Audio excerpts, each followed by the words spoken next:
থেকে আপনাদের সকলকে স্বাগত জানাচ্ছি। আপনারা জানেন যে দীর্ঘদিন থেকে এই রাজ্যের কর্মচারীরা, চাকরি প্রার্থীরা ঐক্যবদ্ধভাবে লড়াই করে যাচ্ছেন বিভিন্ন দাবি দাওয়া নিয়ে। আমরা মূলত এই রাজ্যের যে 6 লক্ষ শূন্য পদ সরকারের বিভিন্ন ডিপার্টমেন্টে পড়ে আছে, সেই 6 লক্ষ শূন্য পদে স্বচ্ছতার সাথে স্থায়ী নিয়োগ চাইছি। স্বচ্ছ এবং স্থায়ী নিয়োগের বিষয়টা এই রাজ্যে বর্তমানে অন্য গ্রহের শব্দ হয়ে গেছে। আমরা চাই যে এই রাজ্যের ছেলে মেয়েদের সামনে স্বচ্ছ এবং স্থায়ী নিয়োগের দরজাটা খুলুক।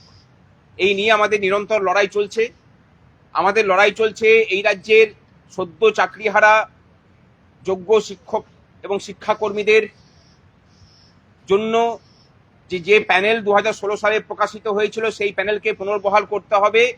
যোগ্যদের নির্ভুল তালিকা এবং সমস্ত পরীক্ষার্থী যারা পরীক্ষা দিয়েছিলেন তাদের ওএমআর প্রকাশের মধ্যে দিয়ে আমাদের দাবি সুপ্রিম কোর্টের রায় মেনে অবিলম্বে 25% বকেয়া সহ বর্তমান রোপার যে 37% বকেয়া মহার্ঘ ভাতা আছে সেটা মিটিয়ে দিতে হবে। আমাদের দাবি যে সমস্ত অস্থায়ী কর্মচারী যারা, তাদেরকে স্থায়ীকরণের প্রক্রিয়া রাজ্য শুরু করুক এবং সরকারি দপ্তরগুলোতে নারী সুরক্ষা বারবার প্রশ্ন চিহ্নের মুখে পড়ছে, সেটা আরজিকর হোক, সেটা ল কলেজ হোক, সাউথ কলকাতা ল কলেজ হোক বা অন্যান্য জায়গাতে। এই দাবি দাওয়া নিয়ে আমরা লড়াই করছি। আমরা দেখেছি যে মহামান্য সুপ্রিম কোর্টকেও মান্যতা দেওয়ার মতো জায়গাতে এই সরকার নেই। বিভিন্ন ক্ষেত্রে সুপ্রিম কোর্ট, শুধুমাত্র ডিএ বলছি না, অন্যান্য ক্ষেত্রেও সুপ্রিম কোর্ট যে রায় দিচ্ছেন তাকে উল্লঙ্ঘন করার একটা প্রবণতা আমরা বারবার করে লক্ষ্য করছি। হাইকোর্টকে তো মান্যতা দেয়ই না এরা। এই জায়গায় থেকে আমরা মনে করছি যে সর্বশক্তি নিয়ে এই রাজ্যের সমস্ত মানুষ পথে নামুক। আগামী 28 তারিখ আমরা নবান্ন চলো ডাক দিয়েছি। জমায়েত স্থান হাওড়া স্টেশন বেলা 12টার সময়। সেখান থেকে নবান্ন অভিমুখে যাওয়া হবে। এবং আমরা যেটা ঠিক করেছি, আমরা যেহেতু আইন মানা, আইনকে মান্যতা দেওয়া এবং সংবিধান মেনে চলা জনগণ, তাই পুলিশ যেখানে বাধা দেবে সেখানটাতেই শান্তিপূর্ণভাবে অবস্থান চলবে। এই রাজ্যের সমস্ত চাকরি প্রার্থী সহ চাকরিজীবী শিক্ষক শিক্ষিকা সহ সকলের কাছে আবেদন যে আপনারা মানসিক প্রস্তুতি নিয়ে আসুন, যে লাগাতার অবস্থান করতে হবে এবং যতক্ষণ না দাবি পূরণ হচ্ছে আমরা সেখান থেকে উঠছি না। তাতে প্রশাসন যদি যে অবস্থায় নিক, তার প্রতিরক্ষামূলক ব্যবস্থাই শুধু আমরা নেব, আমরা কোনো আক্রমণে যাব না। সমস্ত মঞ্চ, সমস্ত কিছু বিভেদ ভুলে আমরা সর্বশক্তি নিয়ে আগামী 28 তারিখ নামছি। এবং আগামী 21 তারিখ অর্থাৎ পরশু দিন, যেখানে ধর্মতলায় শহীদ দিবস পালন হবে, সেখানেই আমরা ডাক দিয়েছি এই মঞ্চে এই রাজ্যের মেধা এবং শ্রমের তর্পণ অনেক আগেই এই রাজ্য সরকার করে দিয়েছে। তাদের শহীদ দিবস উদযাপন হবে এই মঞ্চে। বহু চাকরি প্রার্থী বঞ্চনা সহ্য করতে না পেরে সুসাইড করেছেন, চাকরিহারারা সুসাইড করেছেন, বহু পেনশনার বকেয়া মহার্ঘ ভাতা না পেয়ে প্রাণত্যাগ করেছেন। এবং আপামর ভাবে যেটা যদি দেখা হয়, এই বাঙালির শ্রমকে সস্তা করা হয়েছে। তাই আমরা বলছি যে মেধা এবং শ্রমের যে আহুতি এই রাজ্যে দেওয়া হয়েছে, তারই শহীদ দিবস পালনটা হচ্ছে ওই শহীদ দিবসের প্রকৃত মর্মার্থ বর্তমান সময়ে দাঁড়িয়ে আমরা সেদিন পালন করব। এবং আমাদের এর আগের যেদিন কর্মসূচি ঘোষণা করেছিলাম, সেদিন তৃণমূলের পার্টির যিনি মুখপত্র কুণাল ঘোষ আমাদের হুমকি দিয়েছিলেন। আমরা আজকে এর প্রতিবাদে আমাদের নিরাপত্তা সুনিশ্চিত করার দাবি জানিয়ে লালবাজারে আমরা চিঠি দিয়েছি। সেই চিঠি আপনাদের কাছে তুলে দেওয়া হবে। আমরা বলছি যে একজন জেলখাটা আসামি, তিনি যখন সরকারি জায়গা থেকে পুলিশের প্রোটেকশন নিয়ে হুমকি দেন, তখন তার যে অপরাধ প্রবণতা সেটা প্রকাশ পায়। এবং এই অপরাধ প্রবণতার মানুষ যে কোনো ধরনের পদক্ষেপ নিতে পারে। আমরা পুলিশের কাছে বলছি যে হাইকোর্টের রায়কে মান্যতা দিয়ে আমাদের যে নিরাপত্তার দায়িত্ব প্রশাসনকে দিয়ে রেখেছে হাইকোর্ট, সেই দায়িত্ব প্রশাসন পালন করুক। আমাদের সাথে যৌথ মঞ্চের অন্যতম আহ্বায়ক বিশ্বজিৎ গুপ্ত চৌধুরী আছেন, তিনি বলবেন। নমস্কার। আপনারা শুনলেন যে দুটো মঞ্চ, শুধুমাত্র দুটো মঞ্চই নয়, এই মুহূর্তে রাজ্য প্রশাসনের যারা নিজস্ব অধিকার বুঝে নিতে চান, সেই সমস্ত কর্মচারী, শিক্ষক মহাশয়, শিক্ষাকর্মী বন্ধুরা ঐক্যবদ্ধভাবেই আমরা আমাদের নিজেদের অধিকার, হকের পাওনা বুঝে নিতে রাস্তায় নেমেছি।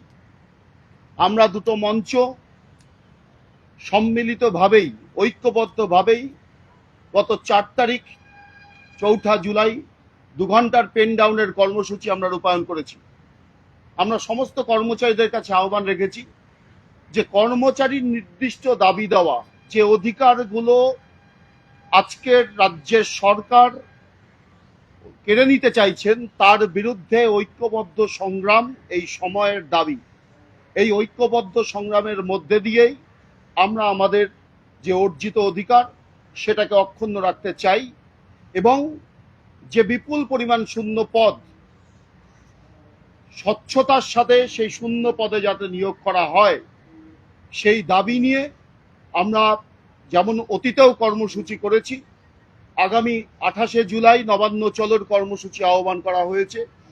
আমরা যৌথ মঞ্চ শুধুমাত্র নৈতিক সমর্থনই নয়, সক্রিয়ভাবেই সেই আন্দোলনে, সেই নবান্ন চলো কর্মসূচিতে আমরা যুক্ত হব। আমরা একই সাথে এই সাংবাদিক সম্মেলনের মধ্যে দিয়ে আমরা আবেদন করতে চাই, কর্মচারীরা রাস্তায় আছেন, পশ্চিমবঙ্গের সচেতন নাগরিকরা রাস্তায় আছেন।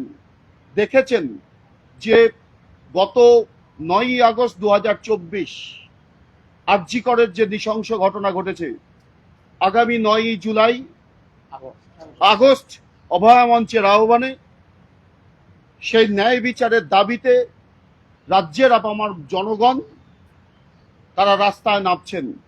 আমরা মনে করি নিশ্চয়ই আমাদের যে অর্থনৈতিক অধিকারগত দাবি দেওয়া লক্ষ্যে যে আন্দোলন করছি, তার পাশাপাশি সমাজে সুষ্ঠু মানুষের, জনগণের সুষ্ঠু ন্যায় প্রতিষ্ঠার স্বার্থেও সমাজের একজন নাগরিক হিসেবেও আমাদের সেই আন্দোলনে যুক্ত হওয়া প্রয়োজন। ফলে 28শে জুলাই যেমন আমরা ঐক্যবদ্ধভাবে নবান্ন চলো কর্মসূচি করব, আমাদের লড়াইয়ের মধ্যে দিয়েই আমাদের হকের পাওনা আমরা বুঝে নিতে চাই, তেমনি একইভাবে এই 9ই আগস্ট ঐক্যবদ্ধভাবে রাস্তায় নেমে যে নৃশংস ঘটনা ঘটেছে শুধুমাত্র আরজি করের মধ্যেই সীমাবদ্ধ নয়, তারপরে দেখেছেন বিভিন্ন কলেজগুলোর অভ্যন্তরে একদম শাসক দলের মদতপুষ্ট কিছু সমাজবিরোধী যে কীর্তিগুলো করে চলেছেন, তার বিরুদ্ধে তার প্রতিকারের দাবিতেও আগামী 9ই আগস্ট আমরা রাস্তাতেই থাকব। কর্মচারী সমাজ যেমন, শিক্ষক মহাশয় যেমন, শিক্ষাকর্মীরা যেমন রাস্তায় থাকছেন, একই সাথে যারা পশ্চিমবঙ্গের জনপ্রতিনিধি আছেন তাদের কাছেও আমরা এই আহ্বান রাখতে চাই যে কর্মচারীদের এই প্রতিবাদী কণ্ঠ বিধানসভার অভ্যন্তরেও যাতে সেটা সুনির্দিষ্টভাবে উল্লেখিত হয়। আজকে কর্মচারীর অধিকার আক্রান্ত মানে শুধুমাত্র যারা কর্মরত আছেন তারা নন, ভবিষ্যৎ প্রজন্মের তাকে অন্ধকারে নিয়ে যাওয়া হচ্ছে। তার বিরুদ্ধেও এই পশ্চিমবঙ্গের সুস্থ গণতান্ত্রিক বাতাবরণ, প্রত্যেক মানুষের যে অধিকার, সেই অধিকার প্রতিষ্ঠার লক্ষ্যেই আমরা এই ঐক্যবদ্ধ সংগ্রাম করছি, ঐক্যবদ্ধভাবেই লড়াই আন্দোলন করছি। এবং শুধুমাত্র 28শে জুলাই নয়, আপনারা দেখছেন গত 9ই জুলাই যে ধর্মঘট হয়েছে, কর্মচারী শিক্ষক মহাশয়রা ধর্মঘটে অংশগ্রহণ করেছেন। তার মধ্যে দিয়ে সরকার হুলিয়া জারি করেছিলেন যে যারা ধর্মঘটে যুক্ত হবেন তাদের ডায়স্নন করা হবে, বেতন কাটা হবে।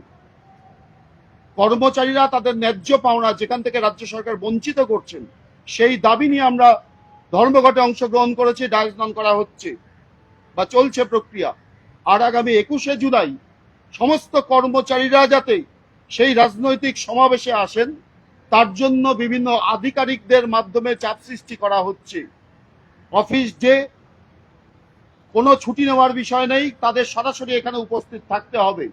তাহলে ধর্মঘট করার মধ্যে দিয়ে সাধারণ মানুষের, সমস্ত অংশের মানুষের দাবিকে নিয়ে যখন আমরা ধর্মঘট করছি, তখন ডায়স্ননের আদেশনামা জারি করা হচ্ছে। অথচ 21শে জুলাই উপস্থিত হতে হবে, সেখানে কোনো ধরনের চাকরিচ্ছেদ বা এই ধরনের কোনো প্রক্রিয়া গ্রহণ করা হচ্ছে না বা হবে না।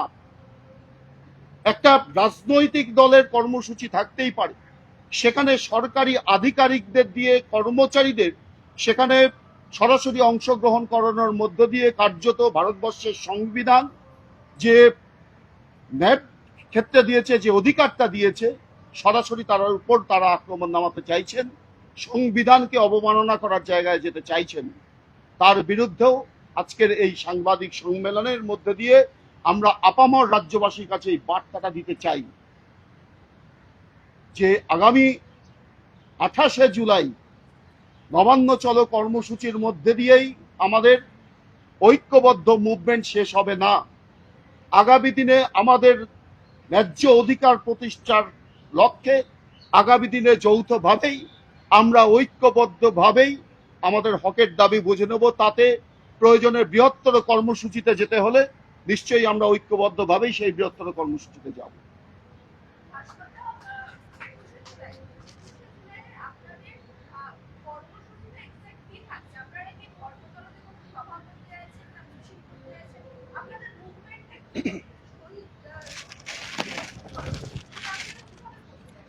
না, আমাদের যা কিছু হবে সেটা শহীদ মিনার কেন্দ্রিকই হবে এবং এই মঞ্চ কেন্দ্রিকই হবে। সেখানে 10টা থেকে আমাদের শুরু হবে এবং সেটা বিকাল 4টে পর্যন্ত চলবে। আমরা বিভিন্নভাবে দেখানোর চেষ্টা করব যে কিভাবে এই রাজ্যের মেধাকে, এই রাজ্যের শ্রমকে, মানে এই সরকার প্রাতিষ্ঠানিক দুর্নীতি দিয়ে হত্যা করেছে। আমাদের রাজ্যবাসীর কাছে সেদিন তুলে ধরার একটা প্রচেষ্টা আমরা করব যে যদি প্রকৃত শহীদ দিবস পালন করতে হয় গোটা রাজ্য জুড়ে, তাহলে এই বাংলার মেধা এবং শ্রমের শহীদ দিবসই পালন করা উচিত এই জাতির। না হলে এই জাতির অস্তিত্ব আজকে বিপন্ন, জাতি বাঁচবে না। হ্যাঁ, এখানেই সভা হবে এবং বিভিন্ন ধরনের ইয়ে থাকবে, অ্যাক্টিভিটি থাকবে, তার মাধ্যমে ধরেই তুলে ধরা হবে, চেষ্টা হবে।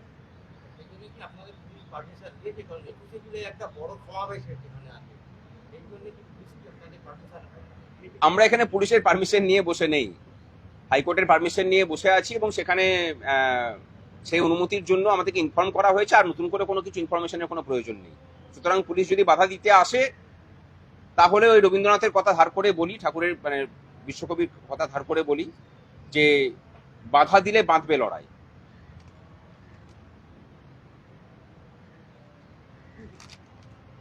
9ই আগস্ট যে কর্মসূচির কথা বলেছেন, 9ই আগস্ট যে কর্মসূচির কথা হয়েছে, অভয়া মঞ্চের শরিক যেহেতু আমরা জনচেতনা মঞ্চ, এই 9ই আগস্টের কর্মসূচি বিকেল বেলায় কালীঘাট চলে। বিকেল 4টের সময় হাজরা মোড়ে জমায় অভয়া মঞ্চের উদ্যোগে। সেখানে আমাদের যৌথ মঞ্চ, জনচেতনা মঞ্চ সেখানে সামিল হবেন। আমরা ওই দিন আসল বিচার চাইতে কালীঘাটের উদ্দেশ্যেই যাব।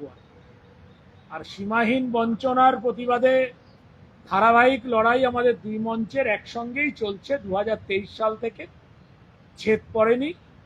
আগামী দিনেও এই বঞ্চনার বিরুদ্ধে অনেক লড়াই আমরা একসঙ্গে করতে পারব, একভাবেই করব। ধন্যবাদ সবাইকে।